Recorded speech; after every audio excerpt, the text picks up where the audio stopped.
incubator program in Singapore and decided to return. Mark, having also arrived in Singapore a few days after I did, was also serving SHN in a hotel. And so my amazing friend brought one whole watermelon to him and one to me. Immediately after I got my melon, I took a coffee stirring tiny spoon and dug in and finished my watermelon in a day. But it was only on that Zoom call the afternoon before he was about to get out did I see that his watermelon has been abandoned. I must have it. So I asked him first, Mark, what do you plan to do with the watermelon? Stone cold face. Just gonna leave it. That would be such a big waste of resources, wouldn't it? Well, bro, it's my watermelon. I'll do whatever I want with it. So strategy one, subtle hinting, had failed me. I deployed immediately strategy two, appealing to altruism. I said, Mark, wouldn't it be really nice if you can bring this watermelon and share it with a friend who absolutely loves it? No, it's too heavy. I don't want to carry it.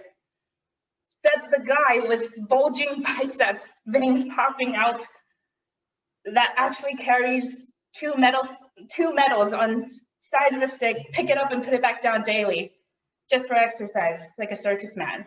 It would be no way heavy for him.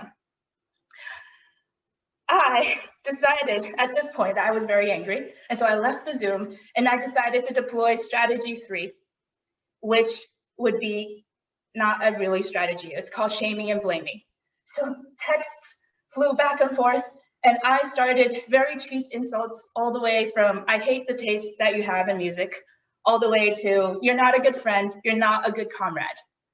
And to all of this, Mark was very firm with his no, and further stated that he felt cornered, like he had no other option but to bring the watermelon. And even if he brought it, it would be forced, which seemed ridiculous to me.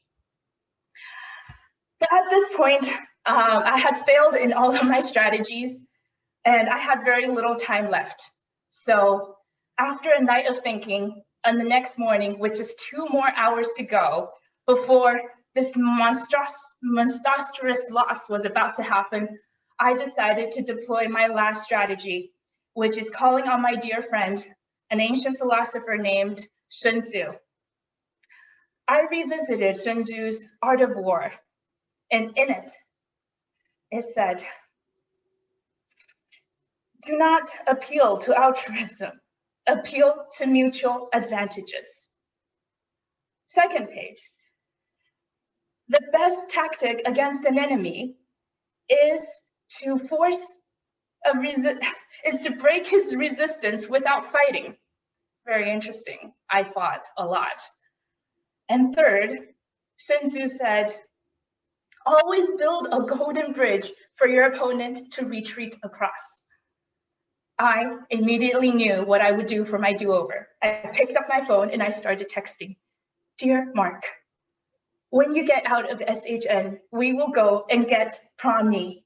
After a very humid day out in the city, wouldn't it be so nice if we came back to share some ice cold watermelon together?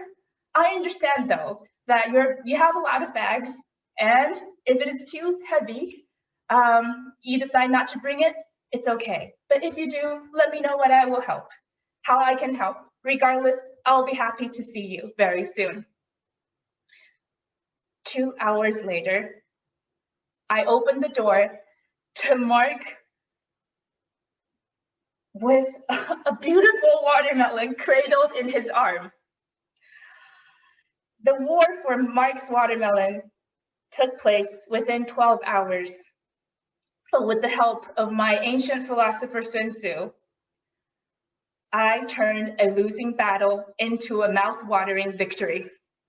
Thank you.